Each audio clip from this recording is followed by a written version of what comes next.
Hare Hare Hare Rama Rama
ओम ज्ञानं तिमिरन्धस्य ज्ञानाञ्जनशलाकया चक्षुरुन्मीलितं येन तस्मै श्रीगुरवे नमः। नमः विष्णुपादाय कृष्णपृष्ठाय भूतले श्रीमते जयपताका स्वामिनिते नामिने। नमो आचार्यपादाय निताय कृपप्रदायिने गौरकथाधामदाय नगरग्रामकारिणे। नमः विष्णुपादाय कृष्णपृष्ठाय भूतले श्रीमते भक्तिवेदान्त स्वामिनिति नामिने। नमस्ते सरस्वती देवे गौरवाणी प्रचारिणे निर्विशेष शून्यवादे पाश्चात्यदेशतारिणे। जय श्री कृष्ण चैतन्य प्रभु नित्यानंद श्री अद्वैत गदाधर शिवासादि गौरभक्तवृंद। हरे कृष्ण कृष्ण कृष्ण हरे हरे, हरे राम राम राम हरे हरे। मुखं करोति वाचालं पङ्गुं लङ्घयते गिरिं यत्कृपातमहं वन्दे श्रीगुरुं दिनतारिणं परमानन्दमाधवं श्रीचैतन्यैश्वरं। श्रीचैतन्यमनयमिष्टं स्थापितं जनभूतले स्वयं रूपकदामयं ददाति शपदान्तिकम्। नित्यप्रायेषु बुद्धेषु नित्यं भगवत सेवया भगवते नित्यं श्लोके भक्तिर्भवति निष्ठिके। जय श्री कृष्ण चैतन्य प्रभु नित्यानंद श्री अद्वैत गदाधर श्रीवासादि गौरभक्तवृंद। हरे कृष्ण कृष्ण कृष्ण हरे हरे, हरे राम राम राम हरे हरे। সকলে কৃপা করে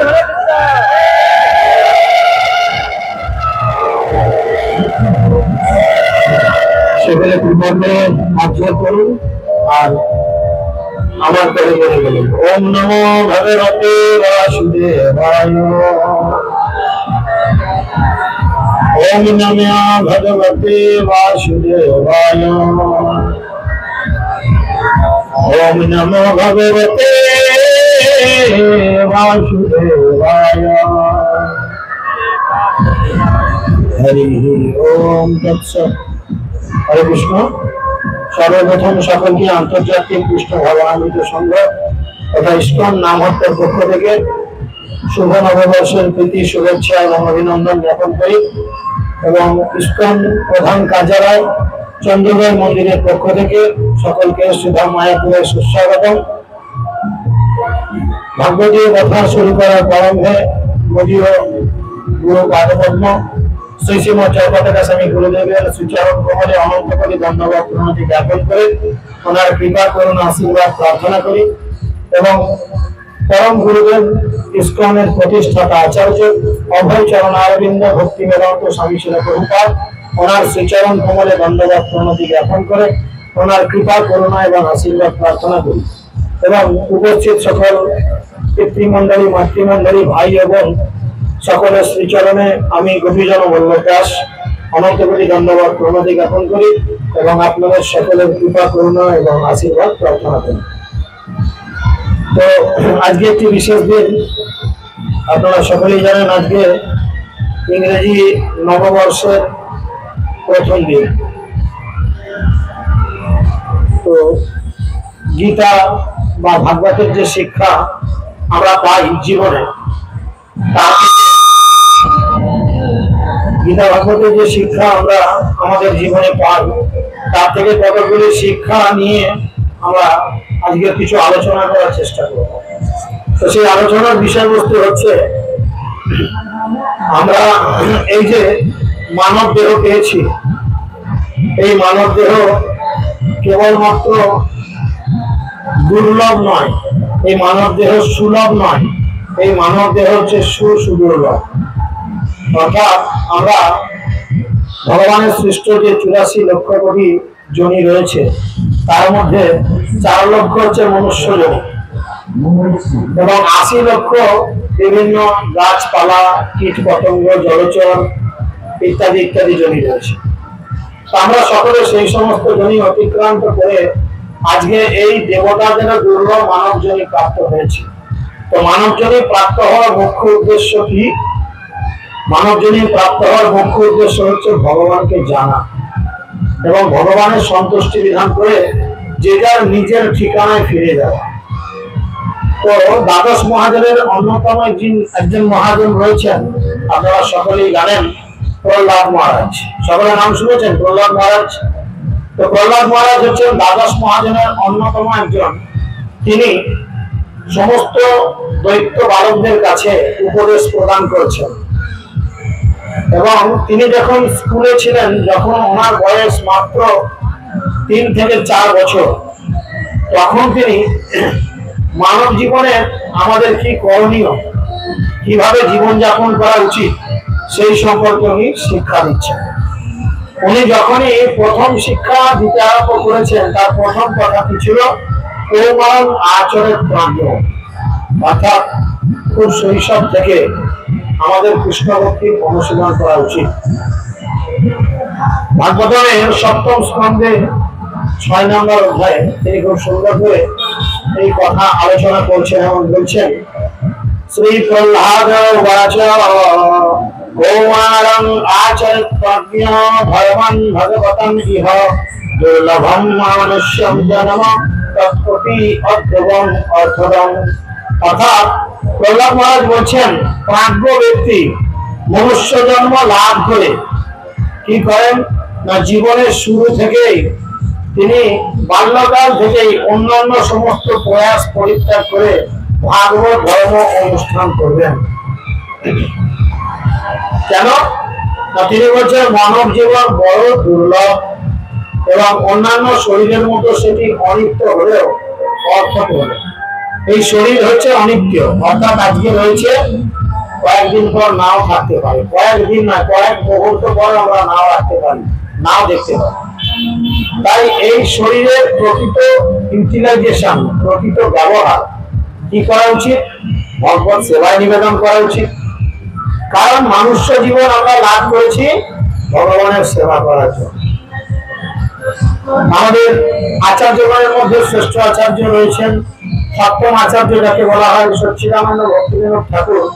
তিনি খুব সুন্দর করে বলছেন যে দুর্লভ মানব জন্ম নবিয়া সংসারে কৃষ্ণ না ভজিলে দুঃখ কহিবে কাহার। আমরা দুর্লভ মানব জীবন লাভ করলাম, আর যদি ভক্তি জীবন করে কৃষ্ণকে না জানতে পারলাম, কৃষ্ণকে খুশি করতে না পারলাম, তাহলে আমাদের জীবনের প্রকৃত দুঃখ তখন থেকে শুরু হয়। আর দুঃখ ভগবান কিভাবে আমাদের দেন না, চৈতন্য চরিতামৃত গ্রন্থে কৃষ্ণদাস কবিরাজ গোস্বামী খুব সুন্দর করে মহাপ্রভুকে উপলব্ধি করে লিখেছেন মধ্যখণ্ডে। তিনি বর্ণনা করছেন যে কৃষ্ণ ভূমি বদ্ধজীব অনাদি বহির্ভোগ, অতএব মায়া দেয় তারে সংসার আদি দুঃখ। কৃষ্ণ, যখনই আমরা কৃষ্ণকে ভুলে যাই, তখন কৃষ্ণ প্রতিনিধি রয়েছেন মায়া। মায়া কি করেন? আমাদের সংসার নামক দুঃখের জায়গায় প্রেরণ করে। আর এই সংসারে আমরা যখন প্রেরিত হই, আমরা কতটা আনন্দ পাচ্ছি, এটা বয়স্ক মানুষদের জিজ্ঞেস করুন আপনার রিয়েলাইজেশন কি। এত বছর সংসারে থেকে আপনার রিয়েলাইজেশন কি, তাই না? তো সংসার সংসার করে নিচে গেল কাল, লাভ না হইল কিছু, ঘটিল জঞ্জাল। জঞ্জালকে আমরা কি করি? ঘর থেকে সাফ করে বাইরে ফেলে দিই। ঠিক সেরকম এই সংসার যদি কৃষ্ণের সংসার না হয়, এই যে আজকের 1 তারিখ মানে বছরের প্রথম দিন, মানুষের মনের মধ্যে একটা বদ্ধ চিন্তা রয়েছে যে আমরা বছরের 1 তারিখে যে কাজ করব সে কাজে নাকি সারা বছরই এরকম হবে। যার জন্য মানুষ একটা আনন্দ করার জন্য এই দিনে আসে। তো দেখেন, আমরা আনন্দ খোঁজার জন্য কেউ মদ খাই, আনন্দ খোঁজার জন্য এই যে বাজছে পাশেই দেখেন ধুমধাম করে বাজছে, কি বাজছে বোঝা যায় না। আনন্দ খোঁজার জন্য এরকম চেষ্টা করছি। কেউ আনন্দ খোঁজার জন্য কোনো সুন্দরী মহিলার সঙ্গ করছি, কেউ আনন্দ খোঁজার জন্য অন্যান্য জিনিস চেষ্টা করছে। এখন ভুল তারে বা ভুল জিনিসে যদি আপনি আপনার হুক মারেন, দেখবেন অনেক জায়গায় আগে কারেন্টের হুকিং করা হতো, তাই না? একটা বাঁকানো তার দিয়ে কারেন্টের তারে হুকিং করা হতো। তো সেই হুকিংটা করা হতো কেন না? বাল্বের মধ্যে কারেন্ট সাপ্লাই আসলে বাল্বটা জ্বলে উঠবে, এই কারণে। এখন আপনি যদি 440 ভোল্টের তারে হুকিং না করে 11,000 তারে হুকিং করেন, কি হবে? তারও পুড়ে যাবে, আপনিও শর্টকে, আপনিও হরেকৃষ্ণ হয়ে যেতে পারেন। ভুলভাল তারে হুকিং করলেই গেল। সেরকম আমরা জীবনে আনন্দ নামক কোন একটা জিনিস খুঁজছি, ভুলভাল জায়গায় আমরা আমাদের জীবনের হুক মারছি। কেউ মদের বোতলে হুক মারছি, কেউ মুরগির ঠ্যাঙে হুক মারছি, কেউ ছাগলের গায়ে হুক মারছি, আবার কেউ সুন্দরী নারী বা অন্যান্য সুন্দর কিছু জিনিসের প্রতি হুক মারছি। কিন্তু আমরা ভেবে দেখছি না যে প্রকৃত আনন্দের উৎস যিনি, তার কাছে যদি হুক মারি তাহলে আমাদের আনন্দের বাঁধটা জ্বলে উঠবে। তো প্রকৃত আনন্দ কে এই জগতে? যিনি আনন্দের উৎস, তিনি আর কেউ নন, সচ্চিৎ আনন্দময় বিগ্রহ। ব্রহ্মাজি নিজে বলছেন, ঈশ্বর পরমকৃষ্ণ সচ্চিদানন্দ বিগ্রহ, অনাদি আদি গোবিন্দ সর্বকারণং কারণং তমাহং ভজামি। কেবলমাত্র ভগবানই হচ্ছেন আনন্দের উৎস, যার জন্য তার বিগ্রহ সচ্চিৎ আনন্দময়। তো আমরা যদি জীবনটাকে কাজের সঙ্গে জুড়ে দিই তাহলে আমাদের কি হবে? প্রকৃত আনন্দ কি সেই বিষয়ে আমরা কিন্তু কনসাস হব, এবং প্রকৃত আনন্দ কি আমরা জেনে ভগবানের সঙ্গে যুক্ত হয়ে আমাদের দুর্লভ মানব জীবনে কি করব? আনন্দের উদ্ভেদ হিসেবে করতে পারবো। তাই প্রহ্লাদ মহারাজ বলছেন যে মানব জীবনে ভগবানের সেবা করা সম্ভব, আর অন্য কোন জীবনে ভগবানের সেবা করা সম্ভব নয়। আপনি দেখেন, চিন্তা করেন, মহাপ্রভু এই কারণে বলছেন যে ভারত ভূমিতে হইল মনুষ্য জন্ম, যার জন্ম সার্থক করি করো পর উপকার। এই ভারতবর্ষের মতো পবিত্র ভূমিতে আপনি জন্মাতে পেরেছেন, আর সেখানে জন্মগ্রহণ করার পরে আপনার কি করা উচিত? পরের উপকার করা উচিত। পরের উপকার কিভাবে করবেন? বন্যা এসেছে, 2টো তিরপল দিয়ে উপকার হবে? খেতে পাচ্ছেন না, 1 প্লেট খাবার দিলে উপকার হবে? কিভাবে উপকার হবে? দেখেন, উদাহরণের জন্য বোঝার স্বার্থে চিন্তা করেন। আপনি হাওড়া স্টেশনে গেছেন, সেখানে প্রচুর লোকজনের কোলাহল থাকে। সেখানে আপনি ট্রেন থেকে নেমে, আরামবাগ লোকাল থেকে নেমে দেখছেন একটা বাচ্চা ছেলে খুব কান্না করছে, চোখ টোক মুছে একদম লাল করে ফেলেছে চোখ। বাচ্চাটিকে জিজ্ঞেস করলেন, হ্যালো খোকা, তুমি কাঁদো কেন? বাচ্চা কোনো উত্তর দেয় না, খুব জোরে জোরে কাঁদে। তখন আপনি কি করলেন? 2টো ক্যাডবেরিজ লজেন্স কিনে তার হাতে ধরালেন। সে খেলো, খেয়ে আবার কাঁদছে। কাঁদতে কাঁদতে বলছে, আমি আমার বাবা মাকে হারিয়ে ফেলেছি, খুঁজে পাচ্ছি না। তাহলে তার বাবা মাকে হারিয়ে ফেলার কষ্টটা লাঘব করার জন্য আপনি যদি তাকে নিয়ে গিয়ে বাইরে KFC রয়েছে, সেখানে 1 plate mutton biryani, chicken biryani বা ভেজ বিরিয়ানি খাওয়ান, তার দুঃখ কষ্ট কমবে? কমবে? একটা মাছকে জল থেকে তোলার পরে মাছটা খুব লাফায়, সে আনন্দে লাফায় না দুঃখে লাফায়? কষ্টে লাফায়। কিসের জন্য লাফায়? তাহলে সেই মাছকে বললেন, ভাই তুমি চিন্তা করো না, তোমাকে জগবন্ধুর সুইটসের বড় বড় 20 টাকা পিস 2টো রসগোল্লা দিচ্ছি। মাছ শান্ত হবে? তাকে বললেন, তুমি চিন্তা করো না, এসি গাড়িতে চাপিয়ে গোটা আরামবাগ শহর ঘুরিয়ে দেখাচ্ছি, মাছ ঠান্ডা হবে? মাছকে বললেন, তোমার না হয় 2টো মাছের সঙ্গে বিয়ে দিয়ে দিচ্ছি, মাছ শান্ত হবে? সে মাছ কখন শান্ত হবে? যখন তাকে আবার পুনরায় নিয়ে গিয়ে আমরা জলে ছেড়ে দেবো, বলবে আমাকে আরামবাগ শহরে ঘুরে দেখাতে হবে না, আর বড় বড় মিষ্টিও খাওয়াতে হবে না, বিবাহ দিতে হবে না, আমি জলেতে গেলেই আমি শান্তই। সেরকম আমরা এই মানব জীবনে পতিত হয়েছি কেন না কৃষ্ণ ভুলি বদ্ধজীব অনাদি বহির্মুখ, অতএব মায়া দেয় তাদের সংসার আদি দুঃখ। মায়া আমাদের সংসার নামক দুঃখের জগতে প্রবেশ করিয়েছে, আর সেই সংসার যদি আমরা কৃষ্ণের সংসার গড়ে তুলতে না পারি তাহলে কি হবে, এই সংসারের বড় যন্ত্রণা আপনাকে ভোগ করতে হবে। তাই জন্য তিনি বলছেন যে কেবলমাত্র মানব জীবনে আমরা নিষ্ঠাপূর্বক কিঞ্চিত মাত্র ভগবত ভক্তি অনুষ্ঠান করলে আমরা মানব জীবনের পূর্ণ সিদ্ধি লাভ করতে পারব।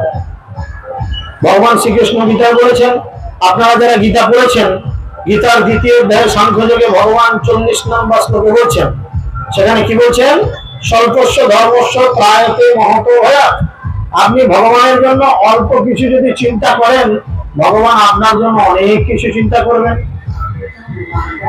দশম অধ্যায় ভক্তিযোগে ভগবান বলছেন 12 নম্বর শ্লোকে, সেখানে বলছেন, শিল প্রভুপাদ তাৎপর্য দিচ্ছেন, সেখানে টিপ্পণী দিচ্ছেন, তিনি বলছেন আপনি ভগবানের কাছে ফিরে যাওয়ার জন্য যতটা বদ্ধপরিকর, যতটা আপনি মেন্টালি প্রিপেয়ার নিচ্ছেন, ভগবান আপনাকে তার কাছে ফিরিয়ে নেওয়ার জন্য আরো বেশি চিন্তা করছে।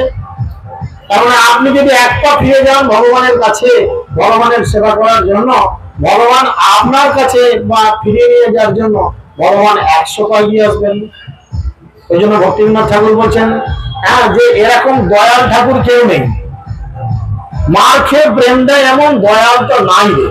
আপনি তার কাছে কি পেলেন, প্রহার পেলেন, প্রহার পাওয়ার পরেও আপনি তার কাছ থেকে কি পেলেন, প্রেম পেলেন। আপনি চিন্তা করেন, নিত্যানন্দ প্রভু এবং হরিদাস ঠাকুরকে মহাপ্রভু প্রচারের দায়িত্ব দিয়েছেন, তাই না? মহাপ্রভু এসেছেন, নিত্যানন্দ প্রভু যখন 32 বছর বয়স, তখন মহাপ্রভু মাত্র 24 বছর বয়স।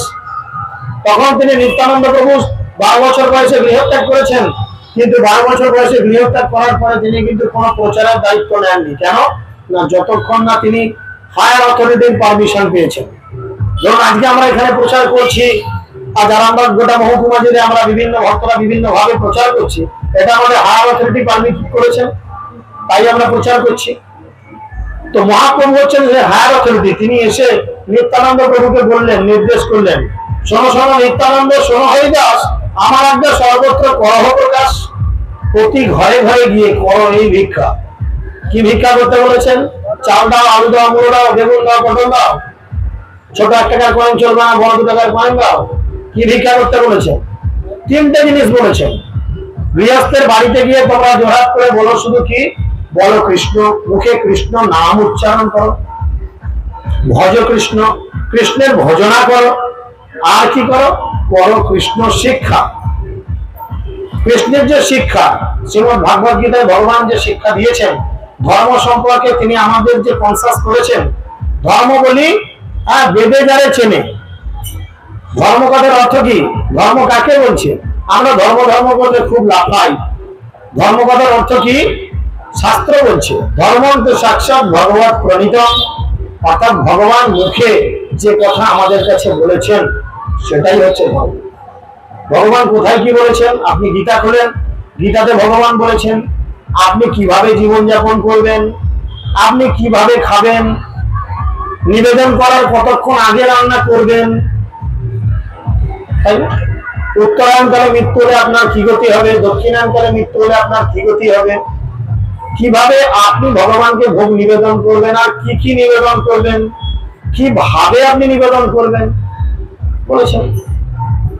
আপনি নবম অধ্যায় যান, 26-27 যে শ্লোকগুলি রয়েছে, যৎ করসি যদাদসি যজুসি যদাসি যৎ তপস্যসি কৌজয় তৎপুরুষ মদাপরম। তিনি বলছেন তুমি যা আহার করো, বিহার করো, অনুষ্ঠান করো, তুমি আমাকে নিবেদন করে সেটা গ্রহণ করো। তারপরে কি নিবেদন করার পরে কি হবে? তার ভেতর থেকে যে সমস্ত অপরাধ বা পাপ থাকে সেগুলো দূরীভূত হয়ে যাবে। তাই তিনি বলছেন কেবলমাত্র আমরা যদি এই ভগবত ভক্তিতেই প্রবেশ করি, তবে কিন্তু আমরা ভগবানের সেবা করতে পারবো। মনুষ্য জীবন ভগবত ধামে ফিরে যাওয়ার পূর্ণ সুযোগ প্রদান করে। আর কোন জীবনে আপনি এই সুযোগ পাবেন না, যার জন্য মনুষ্য শরীর বা মনুষ্য দ্বারকে বলে মোক্ষ দ্বার। বুঝতে পেরেছেন? একে বলে মোক্ষ দ্বার।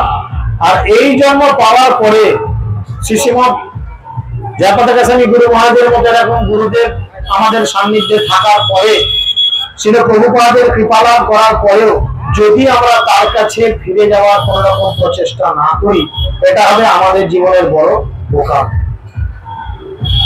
তাই জন্য প্রহ্লাদ মহারাজের শিক্ষা অনুযায়ী তিনি শিক্ষা দিচ্ছেন কি অতি শৈশব থেকে ভগবত ভক্তি অনুশীলন করতে হয়। তাই প্রতিটি মানুষের অবশ্য কর্তব্য শ্রী বিষ্ণুর পাদপদ্মের সেবায় যুক্ত হওয়া। এই ভাগবত ভক্তি স্বাভাবিক, কারণ ভগবান শ্রীবিষ্ণু সকলের পরম প্রিয় পরমাত্মা এবং পরম সুহৃদ। অ্যাকচুয়াল আমরা কিন্তু সকলেই ভগবানকে ভালোবাসি, কিন্তু জানি না যে সেটা ভগবানের প্রতি আমাদের বিকৃত ভালোবাসা। আশেপাশে যে লোকজন দেখছেন, কেউ ওই যে বললাম আনন্দ খুঁজছে, আমরা ভগবানকে ভালোবাসার জন্যই বেরোচ্ছি, কিন্তু ভালোবাসার মানুষটা যে আমাদের ওইটি, সেটা আমাদের বোধগম্যতা না হওয়ার কারণে আমরা উল্টো পাল্টা জায়গায় ভালোবাসা বা আনন্দ খুঁজছি। যারা বুঝেছে তারা আজকে জগন্নাথের সামনে এসে বসেছে, কেন আমার ভালোবাসার লোক এখানেই আছে। আজকে যে জগন্নাথের বিগ্রহ দেখছেন, এই বিগ্রহ ইতিহাস আপনারা জানেন। তো জগন্নাথের এই বিগ্রহ হচ্ছে ভগবানের সব থেকে প্রেমের বিগ্রহ। রাধারানীকে ভালোবেসে কতটা ভালোবাসা যায় সেটা জগন্নাথ নিজের এই বিগ্রহের মাধ্যমে প্রকাশ করেছেন, আর রাধারানী তার নিজের ভালোবাসা প্রকাশ করেছেন জগন্নাথের মধ্যে দিয়ে।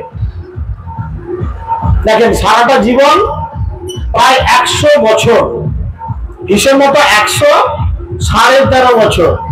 কতদিনের পার্থক্য ছিল? ভগবান এই জগতে ছিলেন 125 বছর, 11.5 বছর তিনি ছিলেন বৃন্দাবনে, তারপরে মথুরায় 13.5 বছর, এবং তারপরে 100 বছর তিনি ছিলেন দ্বারকায়। তো রাধারানীর থেকে তিনি কতদিনের দূরে ছিলেন আপনারা সকলেই জানেন, 113.5 বছর। তাহলে বিরহের সব থেকে বেশি আনন্দ যখন ভগবানের সঙ্গে এই বিরহের অবস্থা অনেক থেকে অনেকটা হয়ে গেছে, যখন আর তিনি পারছেন না, যখন মৃতপ্রায় অবস্থায় রাধারানী স্বয়ং করে রয়েছেন, তখন কি করেছেন? তার জাগতিক স্বামী অভিমন্যু বা আয়ন ঘোষ, তিনি কিন্তু কৃষ্ণের এক প্রকাশ। তিনি এসে তার স্ত্রীর চরণ ধরে প্রণাম করে বলছে, হে রাধে, অ্যাকচুয়াল এই জগতের মানুষ আমাকে তোমার স্বামী হিসেবে জানলেও আমি তো তোমাকে কোনোদিন স্পর্শ করেও দেখিনি। তুমি সেই পবিত্র থেকে পবিত্রতম হয়ে রয়েছো এবং তুমি হচ্ছ কৃষ্ণের সম্পত্তি, তাই তোমাকে আমি আমার প্রণাম নিবেদন করি। কারণ চতুর্দিকে খবর ঘটনা ঘটে গেছে যে রাধারানী আর কিন্তু বাঁচবেন না, অবস্থা খুব খারাপ। ডাক্তার তাহিম দিয়ে দিয়েছে যে 72 ঘন্টা নয় 24 ঘন্টার মধ্যে রাধারানী এক্সপায়ার করবেন। ললিতা বিশাখা মাঝে মধ্যে পালস অক্সিমিটার তো তখন থাকেনি, বা স্টেথোস্কোপও থাকেনি যে ঠেকিয়ে বা অক্সিমিটার লাগিয়ে দেখবে রাধারানীর পালস চলছে কিনা। তখন ঘরোয়া কিছু পদ্ধতি ছিল, কি না, সামান্য তুলো নিয়ে রাধারানীর নাকের ডোবে ধরে দেখে যে তুলোটা নড়ে চড়ে কিনা। কৃষ্ণ বিরহে কতটা কাতরতার জায়গায় যেতে পারে এটা শ্রীমতী রাধারানী দেখিয়েছেন। জটিলা এসেছে, কুটিলা এসেছে, তার শাশুড়ি ননদ। কুটিলা এসেছেন, কুটিলা কে ছিল? কুটিলা ছিল ননদ। কুটিলা এসে রাধারানীর পায়ে প্রণাম নিবেদন করে বলছে, হে রাধে, আমি নিজেকে বড় সতী মহিলা বলে জানতাম, আমি ভাবতাম এই ব্রজের মধ্যে আমি হচ্ছে একমাত্র সতী, কিন্তু যখন কৃষ্ণের শিরোপীড়া নিরাময় করার জন্য ডাক্তার বলেছিল, কবিরাজ বলেছিল, শত ছিদ্র একটি ঘটে করে যমুনা থেকে যিনি জল নিয়ে আসতে পারবেন, জল এক ফোঁটা না পেলে সেই জল দিয়ে কৃষ্ণের মাথায় যদি স্নান করানো যায় কৃষ্ণের শিরোপীড়া কমবে। তো আমরা অনেক গোপীরা চেষ্টা করেছি, কারোর জল থাকলো না, পড়ে গেল ছিদ্র দিয়ে। আমিও চেষ্টা করলাম, কিছু রাস্তা যাওয়ার পর আমারও জল পড়ে গেল, কিন্তু হে রাধে, তুমি যখন যমুনা থেকে সেই কলসি করে জল তুলে এনেছিলে, শত ছিদ্র থাকার পরেও সেখান থেকে এক ফোঁটা জল বাইরে পড়ে। তাই সেদিনই আমার অহংকার ভবিষ্যৎ হয়ে গেছে, আমি জানি তুমি হচ্ছ এই জগতের সব থেকে সতী নারী। তাই আমি তোমার নামে অনেক আকথা কুকথা বলেছি, তাই তুমি আমাকে কৃপা করে ক্ষমা করো। জটিলা এসেছেন শাশুড়ি, তিনি এসে এইভাবে হাতে পায়ে ধরেছেন। তো রাধারানী এই সিচুয়েশন দেখার পর রাধারানী যখন বুঝতে পারছেন যে সবাই বুঝে গেছে এবার আমি হয়তো শেষ হব, আমার আর সময় বেশিক্ষণ নেই, তখন রাধারানী কি করছেন, ললিতার হাত দুটো ধরে বলছেন, ললিতে, মরিব মরিব সখী, নিশ্চয়ই মরিব, কানু হেন গুণনিধি কারে দিয়ে দেব। তিনি বলছেন, আমি তো মরবো জানি, কিন্তু আমার কানাইকে আমি কার কাছে রেখে যাবো? বড় পাগল, ও আমাকে দেখতে না পেলে পাগলের মতো আচরণ করে, কানো হেন গুণানিধি রায়ে দিয়ে যাব। তার থেকে তোমরা এক কাজ করো, না পুরাইও রাধা অঙ্গ, না ভাসাইও জলে, মরিলে বাঁধিয়ে রাখো তমালের ডালে। আমি যদি মরে যাই, আমার এই শরীরটাকে পুরিও না, আর যমুনার জলে ভাসিয়েও দিও না। ওই তমাল গাছের ডালে বেঁধে রেখো। কেন না, তমাল কালো কৃষ্ণ কালো, তমাল ভালোবাসি, তমাল গাছের ডালে বসে কৃষ্ণ বাজাতো মোহনবাসী। এ রাধে রাধে তখন বলছে, কারণ আমার কৃষ্ণ কি, কৃষ্ণের গান কি কালো, বলে কৃষ্ণ কালো তমাল কালো, তমাল গাছের রঙ দেখবেন কালো। তমাল বৃক্ষ রেখেছেন? মায়াপুর গেছেন কে কে? হাত তুলেন। ভালো, মায়াপুর চন্দ্রোদয় মন্দিরে বাইরে একটা তমাল বৃক্ষ আছে, যেখানে প্রসাদ পাওয়া যায়, মহাপ্রসাদ দেখবেন গোল করে ঘেরা আছে, ওটা একটা তমাল বৃক্ষ আছে, তার কাণ্ড রং দেখবেন কালো। বুঝেছেন? রাধারানী বিভিন্ন জঙ্গলে ঘুরতেন, আর যখনই ইচ্ছা যেত কৃষ্ণকে একটু আলিঙ্গন করবো, কোথায় কৃষ্ণকে পাবো, সবসময় তো কৃষ্ণর অ্যাপিয়ারেন্স থাকতো না, কৃষ্ণের রোল থাকতো না, তখন রাধারানী কি করতে গিয়ে তমাল বৃক্ষকে জড়িয়ে ধরতো। আর এরকম সেম এন্ড ইকুয়াল কন্ডিশন হতো কৃষ্ণ। কৃষ্ণ যখন মনে মনে ভাবতো একবার রাধারানীকে আলিঙ্গন করি, রাধারানীর সঙ্গ করি, তখন কৃষ্ণ ছুটে চলে যেত কোথায়? কদম গাছের কাছে। কদম গাছের রং আর রাধারানীর গায়ের রং সেম এন্ড ইকুয়াল। কদম গাছকে কৃষ্ণ আকার করে জড়িয়ে ধরে কান্না করতো। প্রেম দেখুন। তাই রাধারানী যাওয়ার সময় বলছে, না পুরাইও রাধা অঙ্গ, না ভাসাইও জলে, মরিলে বাঁধিয়ে রাখো তমালের ডালে। কৃষ্ণ কালো তমাল কালো, কৃষ্ণ ভালোবাসি, তমাল গাছের ডালে বসে কৃষ্ণ বাজাতো মোহনবাসী। আমার কৃষ্ণ আসবে, আর এসে যখনই তমাল গাছের উপরে উঠে তার বাঁশি বাজাতে আরম্ভ করবে, তখনই আমার সেই দেহ দেখে অন্তত সে মানসিক শান্তি পাবে। প্রেমের এক প্রকাশ্য রূপ কৃষ্ণ কর্ণামৃত গ্রন্থে খুব সুন্দর করে এর বর্ণনা দিচ্ছেন, যে কিভাবে কৃষ্ণ এবং রাধারানী একে অপরের সঙ্গ করতেন। চিন্তা করেন, এরকম কত হাজার হাজার রাধাকৃষ্ণের লীলা রয়েছে, জগন্নাথের লীলা রয়েছে। যখন রাধারানী এইরূপ হয়ে গেছে যে এবার আমি মোটামুটি এই জগৎ থেকে বিদায় নেব, তখন মাঝে বসে আছেন সুভদ্রা মহারানী, ছুটে এসে হাজির হয়ে গেছে। ছুটে এসে হাজির বলছে, দাঁড়াও দাঁড়াও রাধে, তুমি নিঃশ্বাস ছেড়ো না, হি ইজ কামিং, আসছে, সে আসছে। তার আগের ঘটনা কি হয়? প্রতিদিন রাতে কৃষ্ণ শুতে যায়, আমরা রাত্রে শুয়ে অনেকে স্বপ্ন দেখি না? ছোট ছোট ছেলেদের দেখবেন সারাদিন যদি টম জেরি দেখে বা ছোটা ভীম দেখে, রাত্রিরে ছোটা ভীম বলে, টম জেরি বলে, তাই না? যে যা কাজের সঙ্গে যুক্ত থাকি, রাতের দিকে মাঝে মধ্যে সেটাই মেমোরাইজড হয়, মাথার মধ্যে মনে আসে। আর কৃষ্ণ প্রতিদিন রাতে শুতে যায়, আর ঘুমের মধ্যে রাধে রাধে রাধে রাধে করে চিৎকার করে, কান্না করে। আর সমস্ত সখীগণ তার স্ত্রীরা মাঝে মধ্যে ভাবে, এ রাধা এমন কি জিনিস, আমরা এত সুন্দরী, আমাদের মধ্যে কি এমন কম আছে যে রাধা রাধা করে প্রত্যেকদিন রাত্রে এরকম লাফালাফি করে। তো রোহিণী মায়ের কাছে তারা গল্প শুনতে এসেছিলেন। মানে জগন্নাথের আবির্ভাব লীলা যেমন দু তিনটে তথ্য বিভিন্ন জায়গায় বিভিন্ন গল্পে করা হয়েছে। এই দিনে রাতে আর কৃষ্ণ ঘুম ভাঙে না। কৃষ্ণ যে সেই অজ্ঞানে শুয়েছে রাধে রাধে করতে করতে, যেমন আমরা অনেক সময় ঘুমিয়ে গেলে মুখ দিয়ে লাল ঝরে, কাকা ঝরে হাত তোলার দরকার নেই, অনেকের ঝরে, ঘুমের ঘরে অনেকের লাল ফাল ঝরে, দেখবেন লাল ঝরে বালিশ ভিজে যায়। হ্যাঁ, তো সেরকম কৃষ্ণ রাধে রাধে করতে করতে এত কান্না করেছে যে চোখের জলে বালিশ ভিজে গেছে। আর অন্যান্য দিন কি হতো না, কৃষ্ণের সখীরা গিয়ে কৃষ্ণকে খেলা দিত, প্রভু ওঠেন, সকাল হয়ে গেছে, ওঠেন, আপনার সেবা করি। তো আজকের দিনে আর কৃষ্ণ ওঠে না। আজকের দিনে কৃষ্ণের সমস্ত স্ত্রীরা গিয়ে কৃষ্ণকে লাইন দিয়ে ধরে ধরে নাড়াচ্ছে, তুলছে, প্রভু ওঠেন, প্রভু ওঠেন। কৃষ্ণের কোনো সেন্স নেই। তখন নারদ মুনি ঘুরতে ঘুরতে এসে জুটেছে, বলো কি হয়েছে, কি হয়েছে, এত কান্নাকাটি কেন? গোটা গ্রামে ছড়িয়ে গেছে, আরে কৃষ্ণ কোনো সেন্স নেই, আজকে কৃষ্ণের কোনো জ্ঞান আসছে না। গ্রামের লোকের কাছে চাউর হয়ে গেছে, গ্রামের লোক ভিড় করছে। নারদ মুনি এসে গেছেন, মানে এখানে নারদ মুনি ডাক্তারের রোলে অভিনয় করছে।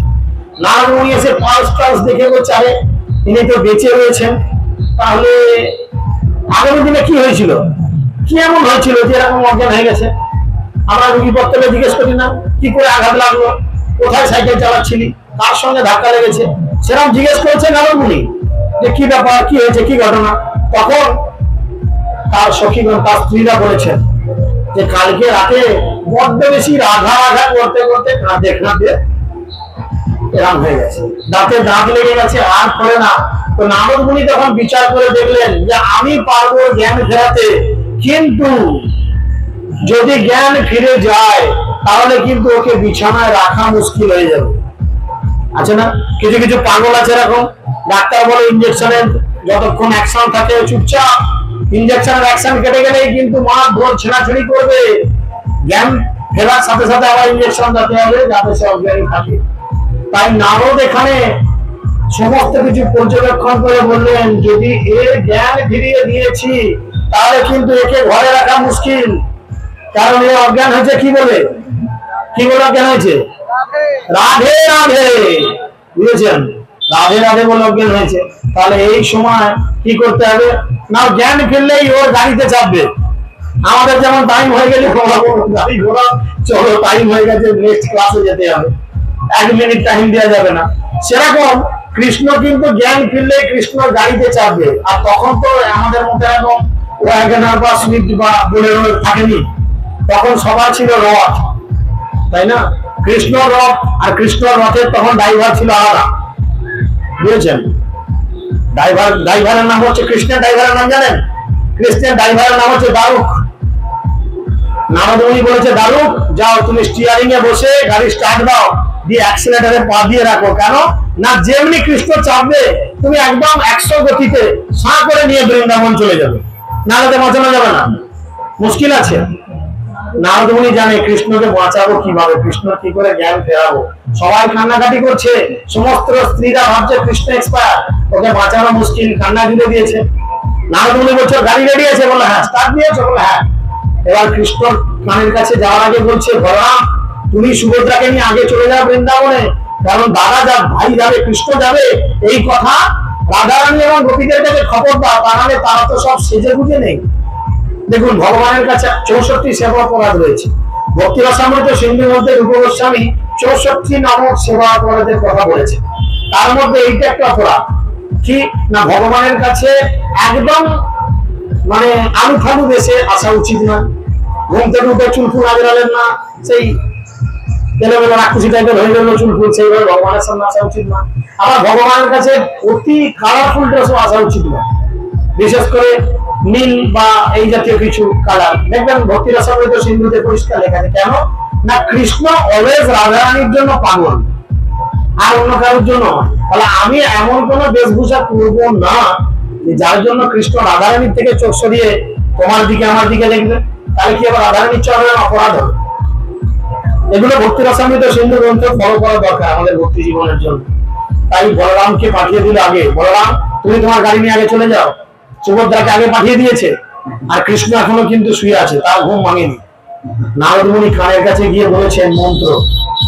কি মন্ত্র বলেছে জানেন? আপনারা বলবেন সে মন্ত্র আমার সাথে, সকলে বলবেন কি মন্ত্র বলেছিল? যে মন্ত্র শুনে কৃষ্ণর হুঁশ ফিরেছিল, Krishna became conscious, Krishna conscious এসেছিল। কি মন্ত্র শুনে? নারদ মুনি কানের কাছে গিয়ে হাত দিয়ে বলছে কি, রাধে রাধে রাধে রাধে রাধে রাধে। যেমনি বলেছে কৃষ্ণ চোখ করেছে, চোখ করে পাগলের মতো বলছে রাধে রাধে কই রাধে, রাধে আমার বৃন্দাবনে বলেই গাড়িতে চেপে ছুট, এবং গিয়ে দেখছে তখন কৃষ্ণ হাত পা সব স্ট্রং, রথে চেপে বলবে দারুণ, অ্যাক্সিলারেটরে একদম পা দিয়ে রেখে দাও, লুজ করো না, গাড়ি 100 নয় 500 পিকারে যাবে। কোথায় যাবে? সোজা বৃন্দাবন, কোনো কথা হবে না। তুমি কোনো বাম্পার ডোর গর্ত মাছ কিছু দেখতে পাবে না। আমরা এক সময় এখন গাড়ি চালাই না, তাড়াতাড়ি থাকলে সেরকম তুমি গিয়ে পৌঁছে যাও। আর যেমনি পৌঁছে গিয়ে বৃন্দাবনে পৌঁছেছে এই জগন্নাথ, যাকে দেখছেন বসে আপনারা, এরকম হাত ঢুকা চোখ বড় বড় থাকেনি, এ খুব সুন্দর দেখতে ছিল। কৃষ্ণকে যেমন দেখছেন এরকম ছিলেন। আর গিয়ে যখন দেখছেন আরে আমি এমন একটা মানুষ যে আমাকে এত ভালোবাসা যায়, স্ট্রেঞ্জ হয়ে গেছে, অবাক, আমি তো অবাক, আমাকে এত ভালোবাসা যায়। দেখার সাথে সাথে কেন রাধারানীকে দেখছে যে আমাকে ভালোবাসা তো মরেই গেল, সারাটা জীবন 113 বছর আমার জন্য পাগল হয়ে মরে গেল, পাগলিনী বলতে বলতে মুখের দিকে তাকিয়ে প্রেমের বিকারে হাতগুলো ভেতরে ঢুকে গেছে, চোখগুলো বড় বড় হয়ে গেছে। This is Radha, yes this is Radha. এটা হচ্ছে প্রেম। আর আমরা এই জগতে যেটাকে আয়তনে সহচরী হাতে হাতে ধরে ধরে যেটা দেখি পার্কে বা ইত্যাদি জায়গায়, এটা প্রেম নয়। চৈতন্য চরিতামৃত বলছে আত্ম ইন্দ্রিয় প্রীতিবাঞ্ছা তারে বলে কাম, কৃষ্ণ ইন্দ্রিয় প্রীতিবাঞ্ছা ধরে প্রেম নাম। যদি প্রকৃত প্রেম হয় সেই প্রেম হবে কৃষ্ণকে খুশি করার জন্য। আপনি বিবাহ করবেন কৃষ্ণকে খুশি করার জন্য, আপনি রন্ধন করবেন কৃষ্ণকে খুশি করার জন্য, আপনি ব্যবসা করবেন কৃষ্ণকে খুশি করার জন্য, আপনি যা কিছু করবেন কৃষ্ণের জন্য, কৃষ্ণকে খুশি করার জন্য, তবেই হবে কৃষ্ণ ভাবনামৃত। আর শ্রীল প্রভুপাদ বলছেন যদি আমরা এই কৃষ্ণ ভাবনামৃত হয়ে দেহত্যাগ করি তাহলে কি হবে? কৃষ্ণ ভাবনামৃত হয়ে দেহত্যাগ করলে আমাদের কি হবে? আমরা কৃষ্ণ লোকে যাব। মানসিকতা থাকতে হবে। শ্রীল প্রভুপাদ গীতার মধ্যে খুব সুন্দর করে বলেছেন, গীতা সবার কাছে আশা করি আছে, গীতার পঞ্চম অধ্যায় 29 নম্বর শ্লোকে দেখবেন, সেখানে প্রভুপাদ বলছেন আমরা কি করে শান্তি পেতে চাই। সবাই শান্তি পেতে চান? কে কে শান্তি পেতে চান হাত তুলেন দেখি। যারা না হাত তুলে পাশে জিজ্ঞেস করেন কি অশান্তি খুব ভালো লাগে, পাশে জিজ্ঞেস করেন কি অশান্তি খুব ভালো লাগে, শান্তি পেতে চাই। তাহলে গীতাতে কিন্তু গীতাতে 6 জায়গায় শান্তির সূত্র দিয়েছে।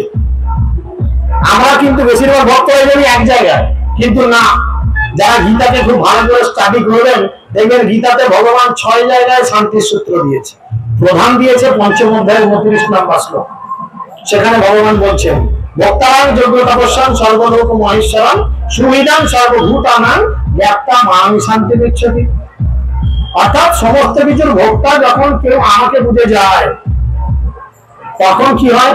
আমি তার প্রকৃত শহীদ হই। আমি বিনা বন্ধু আর কি আছে তোমার, কীর্তনে বলা হচ্ছে। খুব সুন্দর করে তিনি বলছেন ভাবিয়া দেখিনি এই জগত মাঝারে তোমা বিনা কেহ নাহি এ দাসে উদ্ধারে। আমরা প্রত্যেকদিন সকালে দর্শনারতি করি, সবাই করেন তো দর্শনারতি, পঞ্চতত্ত্ব দর্শনারতি। তা যারা নাও করেন মায়াপুর গেলে শুনেছেন আমরা কি বলি? মোসম পতিত প্রভু না পাইবে আর। আমরা বলি না মোসম পতিত প্রভু না পাইবে আর। কিছুক্ষণ পরে যখনই হবে মহাপ্রসাদে গোবিন্দে, তখন কতগুলো পতিত থাকে একবার দেখবেন, দেখুন সবাই আগে বসে গেছে, সবাই আগে লাইনে খেতে বসে গেছে।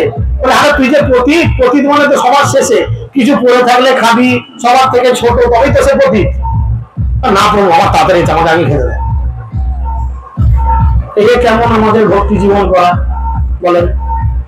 এই কেমন ভক্তি জীবনের সিস্টেম? তাই মহাপ্রভু বলছেন দিনের অধিক কৃপা করেন ভগবান, কুলীন ব্রাহ্মণের তাই বড়ই অভিমান। দিন ব্যক্তিকে মহাপ্রভু আগে কৃপা করেন।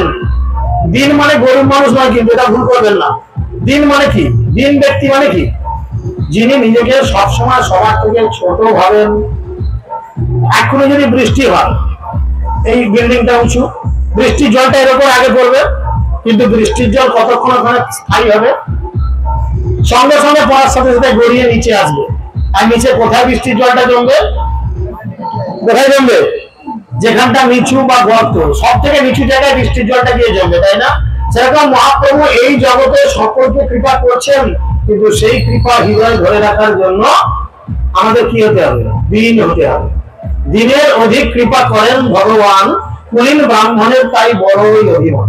আর আপনাই ভগবানের এই কৃপা লাভ করেছেন দেখে এই কলিযুগের ব্রাহ্মণদের কেউ নেই, তো থাকলে অসুবিধা নেই। কুলীন ব্রাহ্মণেদের, ব্রাহ্মণ ব্যক্তিদের বড় অভিমান। ভগবানেরা খেয়ে যে কাজ নেই, সবসময় উল্টো পাল্টারকে পিতা করছেন। দেখেন মহাপ্রভু যখন নিত্যানন্দ প্রভু হরিদাস ঠাকুরকে বললেন যে শোনো শোনো নিত্যানন্দ, শোনো হরিদাস, আমার একটা সর্বত্র করা হতো দাস, প্রতি ঘরে ঘরে গিয়ে করই ভিক্ষা, বড় কৃষ্ণ ভজ কৃষ্ণ পর কৃষ্ণ শিক্ষা। নিত্যানন্দ প্রভু সব থেকে প্রথম কাকে চয়েস করলেন? কাকে চয়েস করলেন কৃষ্ণ কথা বলার জন্য? জগাই আর মাধাই, তাই না? জগাই মাধাই নাম বলে আমাদের খুব আনন্দ আছে। কেন না? এরা ছিল মাতাল। দেখেন যাতে মাতাল তালে ঠিক।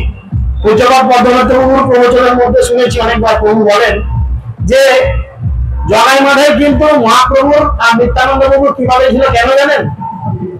তবে আমার কথাটা আজকে জীবনে ফলো করবেন না, এটা পদ্মনাভপুর কথা, এটাকে বোঝার চেষ্টা করতে হবে। বলছে ওরা দুজনে মদ খেতে বলি কৃপা পেয়েছে, জয় মাধাই মহাপ্রভু নিত্যানন্দ কৃপা পেয়েছে মদ খেতে বলে। এখন এই চতুর্দিকে যারা আরম্ভ করেছে তাহলে তো আমরা কৃপা পেতে পারি? হ্যাঁ, অবশ্যই পেতে পারো। তাদের দুজনের মধ্যে একটা কোয়ালিটিস ছিল, কি যে মহান কোয়ালিটিস, মহান গুণ কি ছিল না, তারা কোনোদিন বৈষ্ণব অপরাধ বা বৈষ্ণব নিন্দা করতেন না। মহাপ্রভু বারবার আমাদের ভয়ে সাবধান করছেন, যদি বৈষ্ণব অপরাধ উঠে হাতি মাথা উঠুয়ে বা ছিন্দে যায়, সুখী যায় তার পাতা, তাতে মালি যত্ন করি করে আবরণ, না হয় লতার কথা উদ্গমন।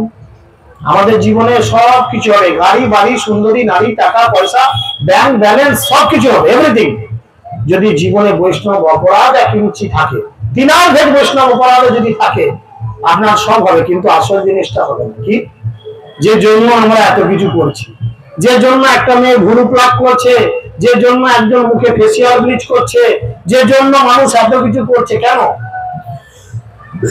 সাধারণ মানুষের কাছে কোনো উত্তর নেই। প্রশ্ন করুন, বলে গর্দবের মতো আমি করি পরিশ্রম, কার লাগে এত করি না ঘুচিল ভ্রম, গাধার মতো সারাদিন খাটি।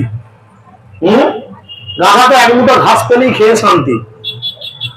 গাধা যদি মালিকের কাছ থেকে বেরিয়ে গিয়ে দেখে এই জগতে ঘাসের অভাব নেই, সেরকম আমরা সারাদিনে হয়তো 300 গ্রাম চালের অন্ন খাবো, আর সবজি হয়তো 500 গ্রাম খাবো সারাদিন রাতে। এইটুকুর জন্য সকাল থেকে রাত পর্যন্ত কত খাটাখাটনি করি। এর জন্য জগতে আসলাম। সাইকেল টেনে টেনে জীবনটা সারা করে দেবো, এই জন্য জগতে আসলাম। চপ ভেজে ভেজে জীবন সারা করে দেবো, এই জন্য জগতে আসলাম। Don't mind. সোনার দোকানে ঢুকে ঢুকে, একটা আছে তেমন, সোনার দোকানে সোনার উপর ঢুকে ঢুকে জীবন কাটিয়ে দেবো, এই জন্য জগতে আসলাম। শয়তানি করে, মাস্তানি করে, বদমাইশি করে, চাষবাস করে জীবন অতিবাহিত করবে, এর জন্য জগতে আসলাম। কি জন্য জগতে আসলাম?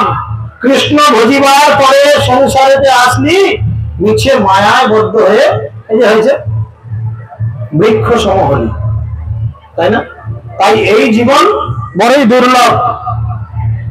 এই জীবনে আমাদের উচিত কোন শুদ্ধ ভক্তির তত্ত্বাবধানে থেকে ভক্তি জীবনকে ঠিকঠাক ভাবে অতিবাহিত করা, কারণ এই সুযোগ দ্বিতীয়বার আমরা পাবো না। বারবার দেবেন, একবার যদি মিস হয় কোটি কল্পে আপনি আর এই সুযোগ পাবেন না। কেন? আয়ুতি অল্প দিন, ক্রমে তাহা হয় ক্ষীণ, সমাজের নিকট দর্শন। আমাদের জীবন থেকে থেকে থেকে থেকে কমতে কমতে কমতে কমতে কোন জায়গায় এসে ঠেকেছে চিন্তা করে দেখেন। আমরা জীবনের অর্ধেক সময় ঘুমিয়ে কাটাই। 50 বছর আয়ু হলে তার 25 বছর ঘুমিয়ে কাটাচ্ছি। বিশ্বাস করেন কেউ? আমি চেয়ারে বসে কথাটা বলছি বলে এখন সবাই হ্যাঁ প্রভু আমাদের গেস্ট, না বললে তো লজ্জা মান সম্মানের ব্যাপার, তা নয়। যুক্তি তর্ক দিয়ে বিচার করেন। দেখেন, একটা মানুষ সারাদিনে 8 ঘন্টা ঘুমায়, 6 থেকে 8 ঘন্টা তো ঘুমান, নাকি না? 6 থেকে 8 ঘন্টা ঘুমায়। একটা মানুষ যদি সারাদিনে 8 ঘন্টা ঘুমায়, 10 দিনে কত ঘন্টা? চিন্তা করেন। এক মাসে হিসের মধ্যে 1 মাসে 10 থেকে 12 দিন ঘুমাচ্ছে, তাই না? তাহলে বলেন, মাসে যদি 10 দিন ঘুমায়, 12 মাসে 120 দিন। 120 দিন মানে 4 মাস, গোলা বাংলা হিসেবে 4 মাস। তাহলে 1 বছরে 4 মাস ঘুমোচ্ছেন। আপনার আয়ু যদি 50 বছর হয়, 20 থেকে 22-24 বছর আপনি ঘুমিয়ে কাটিয়ে দিচ্ছেন। তাহলে জীবনের কটা দিন পড়ে রইল মাত্র? এরপরে ধরুন বাল্যকাল গেল হাসিতে খেলিতে, ছেলেবেলায় হাসতে খেলতে চলে গেল, দিন শেষ। লবণ চুষ চুষতে চুষতে তারপরে লাফাতে লাফাতে দিন শেষ। যখন শরীরে যৌবন আসলো, স্কুলে পড়াশোনার সাথে প্রেম করতে করতে আরো 10 বছর কাটিয়ে দিলাম। তারপরে বিয়ে থা করলাম, সন্তান সন্ততি পালন করতে করতে আরো 5-7 বছর, ছেলেপুলের বাগানি করতে করতে আরো 5-7 বছর। হ্যাঁ, তাহলে কৃষ্ণ ভজনা কখন হবে ভাই? তাই প্রহ্লাদ মহারাজ বলছেন, কৌমার নাচরে প্রাজ্ঞ, অতি শৈশব থেকে কৃষ্ণ ভক্তির অনুশীলন করা উচিত। তাই আপনাদের সকলের চরণে বিনীত নিবেদন, আপনারা এই সুযোগ পেয়েছেন, মহতি সুযোগ পেয়েছেন। দুর্লভ মানব জন্ম লোভিয়া সংসারে, কৃষ্ণ না ভজিলে দুঃখ কইবিকা। তাই এই দুঃখ লোকের কাছে বলার দরকার নেই, ভগবানের কাছে গিয়ে বলেন যে আমাকে এই মানব জীবনের প্রকৃত সদ্ব্যবহার করার সুযোগ দিন। ছিল প্রভুপাদের কৃপায় আমি একজন সদ্গুরু পেয়েছি, সেই গুরুদেবের চরণ সেবা করে আমি এই মানব জীবনকে ধন্য করে আপনার শ্রীচরণ কমলে নিজের জীবনকে উৎসর্গ করতে চাই। এটাই হবে আমাদের মানব জীবনের মুখ্য উদ্দেশ্য। হরে কৃষ্ণ কৃষ্ণ কৃষ্ণ হরে হরে, হরে রাম রাম রাম হরে হরে। আলোচিত বিষয়ের উপর কারো কোনো প্রশ্ন? ক্ষমা করবেন, অন্য এক জায়গায় ক্লাস আছে, যেতে হবে। আপনাদের সঙ্গতে আমি নিজেকে খুব ধন্য মনে করছি। আমার বড় পরম সৌভাগ্য আপনাদের সকলের কাছে এসে আপনাদের কাছে কৃষ্ণ কথা পরিবেশন করার সুযোগ প্রভু করে দিয়েছেন আমার গুরু ভাই। তো আপনারা অনেকেই আছেন, আমাদের অনেক